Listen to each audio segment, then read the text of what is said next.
I'm so happy that I'm finally making this video. Oh my god, I've been procrastinating for so long because it's hard for me to make this kind of personal videos, but I'm so happy. Anyways, in this video, I'm gonna share my personal story of how I moved to the US when I was just 17 years old, how I got admitted into a top university in the US and got a scholarship.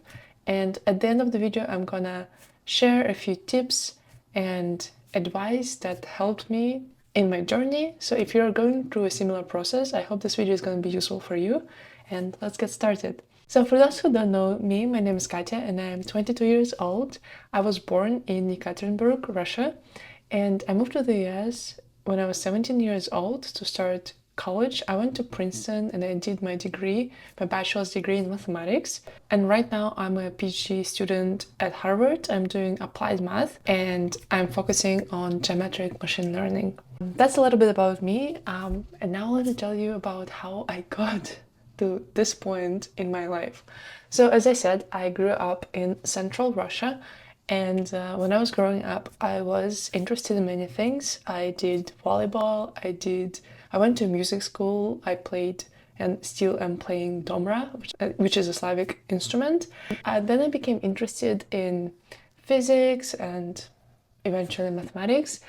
Basically, when I was in 7th grade, my mother was working at a grocery store on the opposite end of my hometown from where I used to live.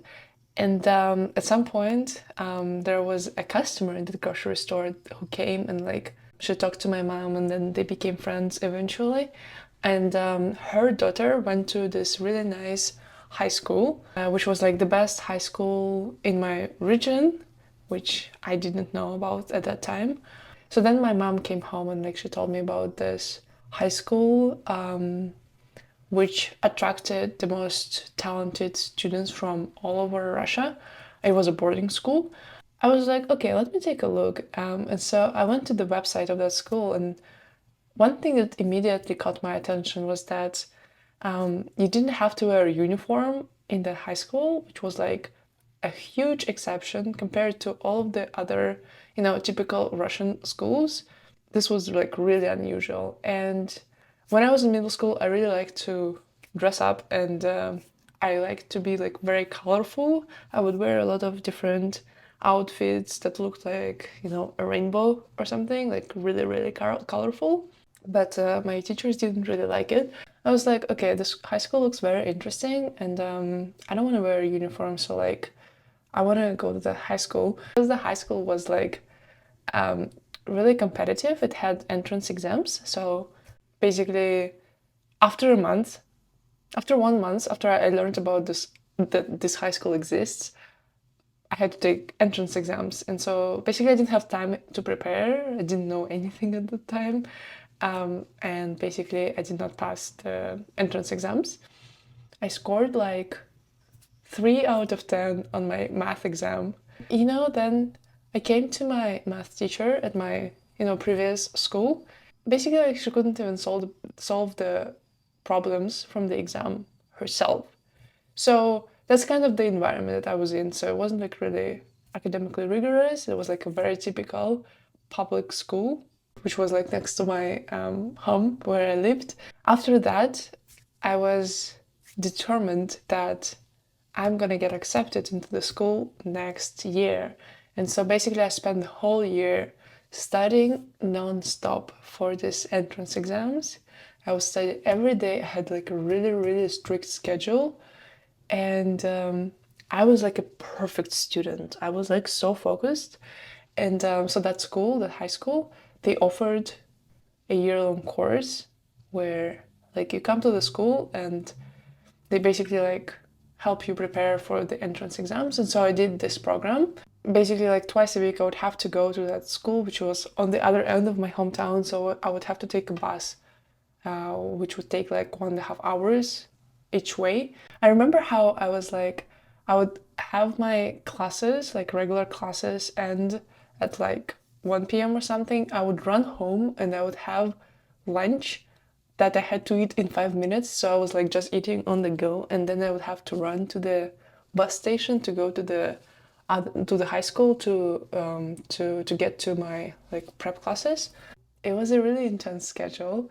But so I did this for a year, and the thing is that when I was going to those like preparatory courses, I was the only student in my cohort that was actually interested in going to the high school themselves. Like I was motivated by myself to go to the high school because I thought it was like a really good academic environment, like social environment, and I saw that that's like the place where I wanted to be. And at that time, I already started thinking about, you know, university a little bit, and that maybe I want to go to the US. And obviously, if I wanted to go to a top university in the US, I had to go to the best high school in Russia, to get the preparation that I need. Like there was no way that I could get admitted into a top university if I went to like a regular public school in Russia with like no resources, no academic support, nothing. And so basically, I was the only student who was self-motivated to actually get into the high school. And all of the other students in my cohort, they were there because like their parents brought them there. And they were like so bored in every class, and like they would be like, oh my god, what am I doing here? Anyway, so like after a year, I took the entrance exams again, and I was the only student out of all the students who were taking that course. I was the only student who was admitted, which was kind of funny. Um, but but it was also very stressful. So at that time, I did really well in the physics exam. So I scored 9 out of 10. It was like perfect. But I didn't do that well in the math exam. Like I didn't have enough. I don't know, like I would always make some kind of like silly mistakes, or like skip some parts, like didn't have enough attention. But anyways, it was still sufficient to get into that high school, and study there for free. And that was one of the best decisions that I made at that time. And at that time, that year, I also finished my music school. So in addition to going to like a regular middle school, I also went to a music school, and I was studying there for 6 years.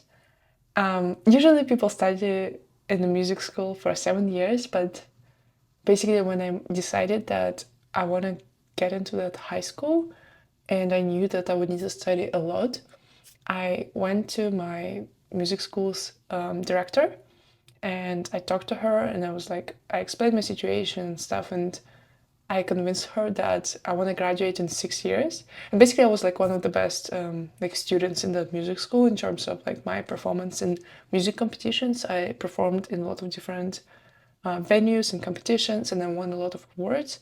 And so I convinced the director of that music school that I want to graduate in 6 years, because after that I have my next step. So like focused on my studies, and like that's my priority. And so yeah, I was admitted to the high school, and it was a big transition for me. And basically I grinded my way through high school. It was really academically intense. It was very hard, and I basically had no social life, no other life outside of my academics. But it was like on the one hand very inspiring because there were quite a few really good teachers. So some of the teachers at that high school, they were actually professors who taught at a local college. And so for me, it was a big transition coming from like a public middle school where, the teacher didn't know what they were doing, or, they couldn't really explain the material really well. And now seeing that, oh my God, the professor can give a lecture for 2 hours straight and like say something smart for so long. And I was blown away. I was like, oh my God, like, how can this guy talk for so long and say so many smart things? I was blown away. And then when I started high school in ninth grade, I also had an opportunity to participate in a research program in astrophysics. I went for a month to a city called Sochi in the southern part of Russia, and I spent there like 4 weeks doing research. and I fell in love with doing projects, doing research, astrophysics, astronomy. I was so inspired. I was like, oh my god, the universe is so big and like we're so small as humans, and like it's like, you know, our problems that we have on this planet are so insignificant because, oh my god, we're just this little, those little humans on like this little rock somewhere in space. So I was like very, I guess romantic, that's the word at that time. And I was like, oh my god, I want to think about space and study it a lot. I had a really good experience in that research program that I went to in my ninth grade. The professor who was leading the program, he was amazing. Like he's still my mentor to date. Yeah, I'm very happy that I had this opportunity and that I met really great people there. So I really had to seek out those opportunities, and also because not basically I was like the only student in my environment who was interested in going to the US for college and stuff like that. I basically felt very lonely. Like I was alone because I was just by myself in this whole process and nobody really could support me. And I had to seek out the educational opportunities that I wanted. So some of the things that I found were I discovered were summer programs for high school students, and I did a couple of them. And my favorite was the Yale Young Global Scholars Program (YYGS) that I did after my junior year in high school, so after my 10th grade. And it was a transformative experience for me. I got to meet so many interesting students from all over the world, and I was so inspired that I could come to Yale. And at that time, it seemed like a dream. Like I couldn't even imagine I could study there or anything like that. It basically solidified my decision that I want to study in the US. So why did I want to study in the US? Well, I mean, as I said, I had like many interests when I was growing up, and I didn't want to limit myself to one thing when I go to college. I also want to do music. I also want to do other things. And I also want to have good research opportunities because I fell in love with research in ninth grade, and that's what I wanted to do since then. Like I was always like, oh my god, I want to do research, and that's kind of it's been my passion since then, and it still is. I mean, at that time when you're, 16, 17 years old, it's like it seems really important what kind of college you go to because it does determine what kind of opportunities you're going to get in the future. And so I was like really sad and I got really depressed and I had panic attacks and I was really, really anxious for a long time. I thought I wrote the worst college essay in the history of humanity and I just couldn't even reread it because I thought it was so terrible because it was really personal and I really had trouble sharing something personal. And then March came, and then I got the likely letter from Columbia. For those who don't know, a likely letter is basically an early admissions letter that they gave you if they're really interested in seeing you on their campus. Well, that year Columbia had probably over 40,000 applicants, and then maybe they select 100 students who get likely letters, and I was one of those students. Columbia was and still is a need-aware school, and I was just like, why am I even applying to Columbia if they're not even need blind, like they're gonna judge me based on my family's income? Like why do I even would I even want to go to that school? And then at the end of March, I was admitted to Princeton as well and University of Pennsylvania. I don't know, with Princeton, I just always felt like it's the place where I wanted to be for college because when I visited the summer before I was applying, I was I was feeling so happy there. I was feeling really like when I came to like the moment when I arrived on campus, I felt at peace. I felt really happy. I felt like that's the place where I wanted to be. Even though at that time, when I came for a tour, I didn't know anything about Princeton. Literally, just, I haven't even heard that name before I actually, like, Googled that I wanted to go for it, like that tour. I was like, okay, let me Google what schools are like near New York, because I was like near New York at the time. And then I saw Princeton. I came to campus and I felt so happy. It was such a beautiful, sunny day, and everything just seemed perfect. And then I went on a tour, and the student who was leading the tour, he started telling, different things about Princeton, different academic aspects, and portrayed like an ideal college experience that I had in my mind for myself. It was a liberal arts college, and I had many opportunities to do research there, and they had like a senior thesis and junior independent work, and so many different opportunities to work with faculty on research projects. And I was like, yes, that's the place where I want to be. Also, Princeton is one of the best schools for astrophysics, physics, and mathematics. So all of the things aligned, and I really felt like I was a good match for that school. And I didn't feel this way about any other school. So when I opened the email from Princeton when I got admitted, like, it wasn't really a surprise for me, Like, there was something, like an internal feeling that I had that I belonged there.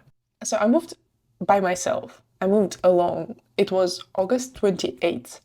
I remember the date. And I came with one suitcase. I literally packed my whole life into one suitcase, came here, came to Princeton, and it's like, yes. I was so excited. I was like, finally, I'm here, and I'm so looking forward to my college experience. I mean, it's already challenging to be a student at a rigorous university with really rigorous academics, but then you have to do it in your second language, and you have to go through all of those like cultural barriers, cultural, I don't know, differences and stuff like that, that you have to navigate yourself. And so you have that on top of just surviving school, which was already hard, as I said. And so I got really stressed my freshman fall, and I was so anxious again. I was literally so scared. Like, I would be so stressed all the time. And so one of the things, two things that helped me were, one, I started meditating regularly. I was using an app called Headspace, and I really liked it, and it really helped me. And then I also journaled every day. I would just really put all of my thoughts and feelings on a piece of paper, or on my laptop, and this way it really helped me. In retrospect, I would definitely say that if you're starting college, you should start it slowly, at a slow pace. If you have an option to take an easier class, take an easier class. First of all, nobody's gonna care what kind of classes you took your freshman fall in college. When you applied to jobs or any kind of postgrad opportunities, like, nobody's gonna care what you did your freshman year.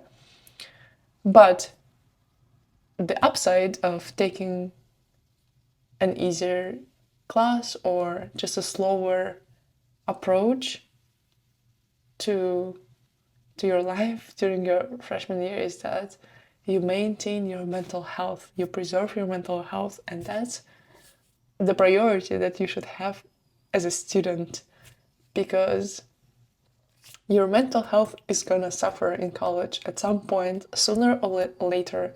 It's gonna suffer if you don't take care of it. I think, like, at Princeton, over 75% of students in my class year used counseling and psychological services during their time at Princeton. So basically, like, they had a therapist at some point during their time at Princeton. Over 75%. And that's a huge number, okay?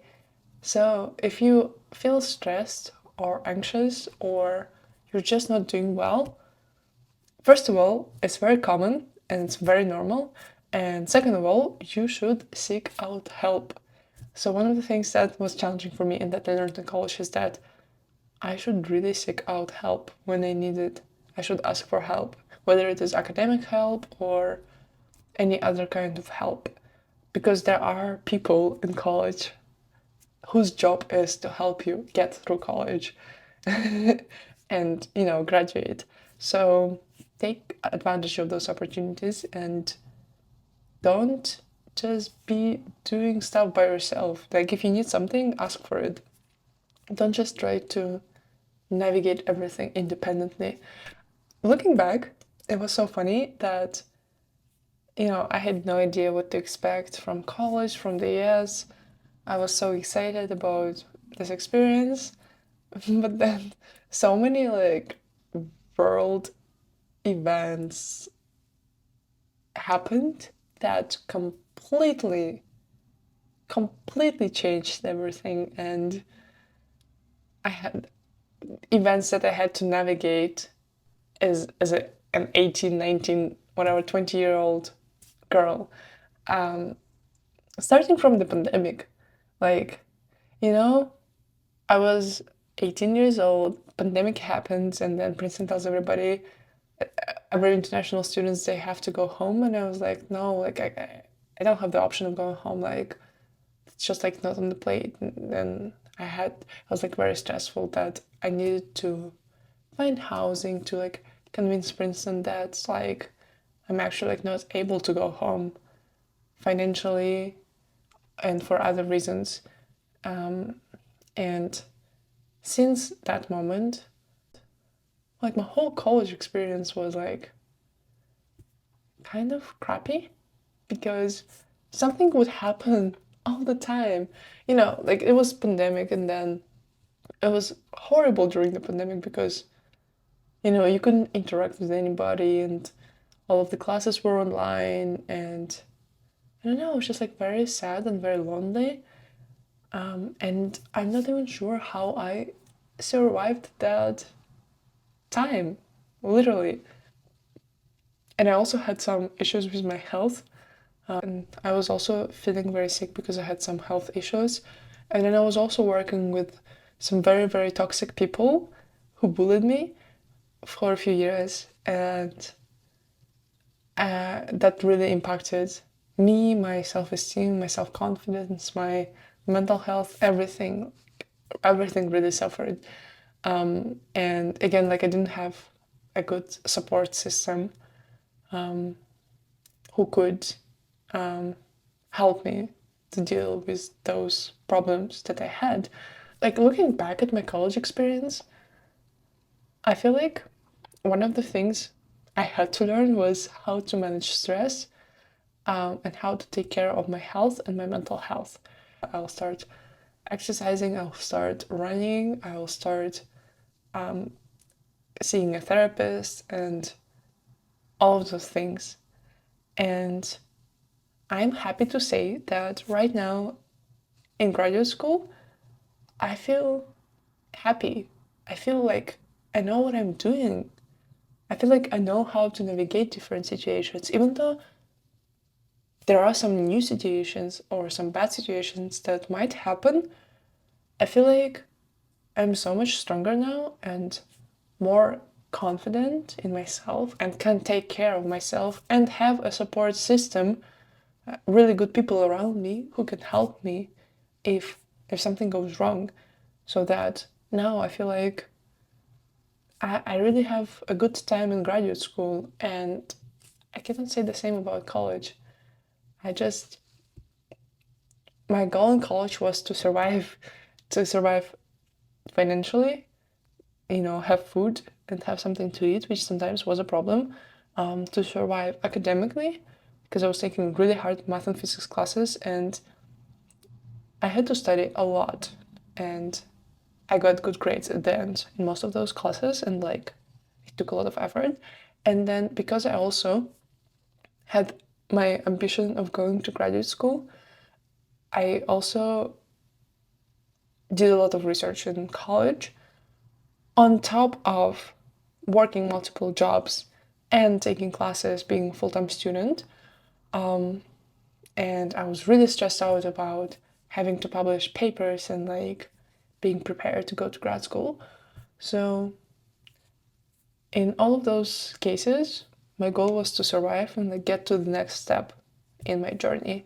This is the life that I'm living right now. I don't want to just always feel like I have to survive the step to get to the next step. I don't want to just work all the time. I want to have my breaks. I want to have my time off. I want to have my weekends off. I want to do fun stuff in the evenings. I want to hang out with my friends. I want to do all those things because I no longer see a point of just overworking myself and burning out. There is no point in living a life where you just work so much that you don't want to really do anything anymore, you know? You work for the sake of working, but you don't enjoy it anymore. And so basically right now in grad school, I am more intentional about how I spend my time, how I allocate my time, and I'm very focused again on the goals that I have. Like, I'm not saying that, oh my god, I'm just gonna like chill now and do nothing. No, like I still have my goals that I want to achieve in graduate school, but those goals now include other things besides academic and research goals. They also include goals like around my social life, around my personal life, around my health and my mental health. And I take them as seriously as I take my academic and research goals. Again, in college, my research goals and academic goals were like here, and like my life was like somewhere there. And right now it's like something like this, probably. So it changed.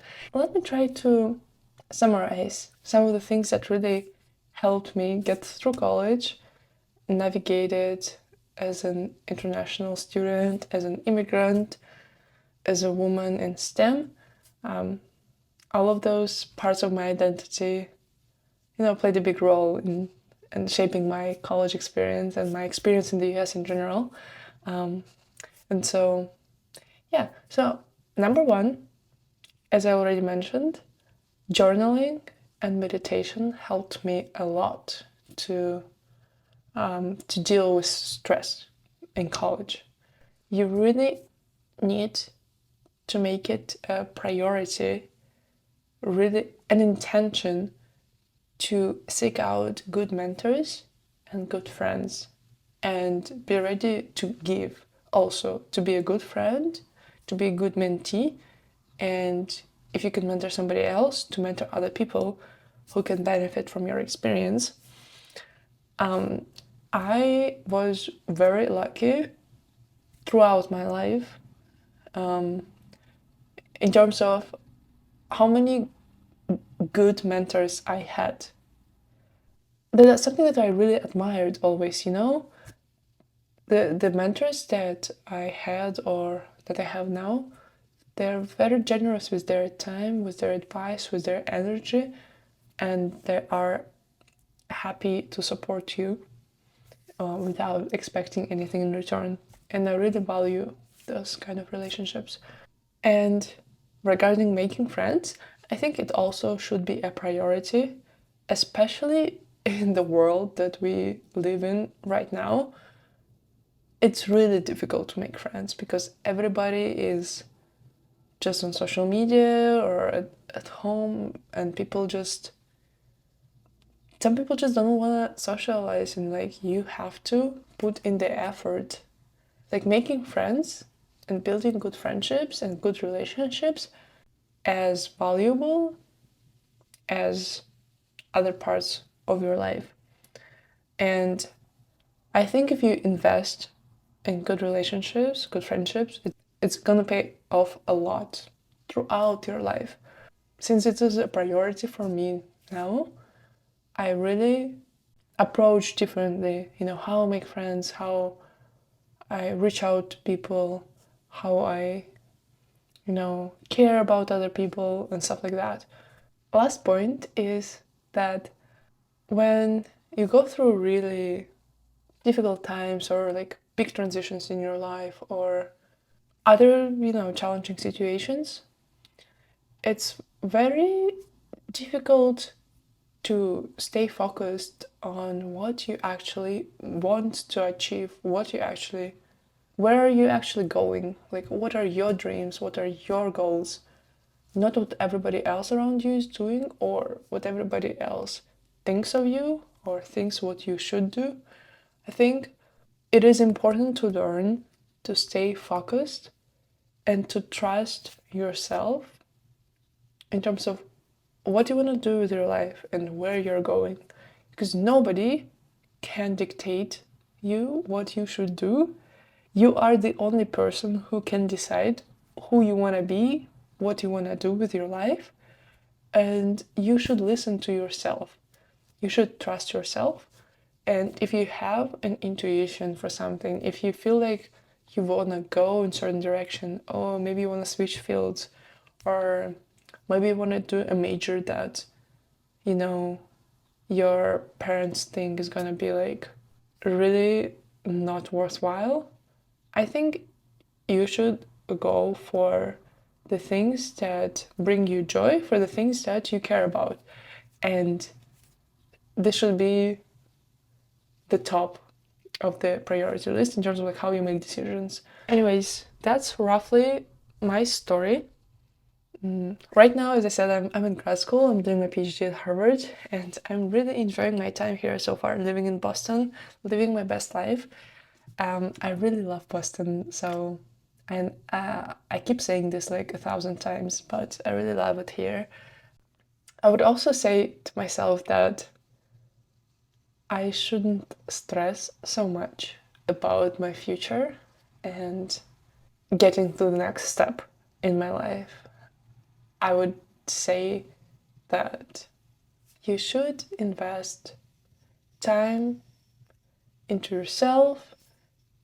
You are the only person who can take care of yourself, first and foremost, and you should really just enjoy your time, enjoy the process, and surround yourself with people who make you happy and people who support you.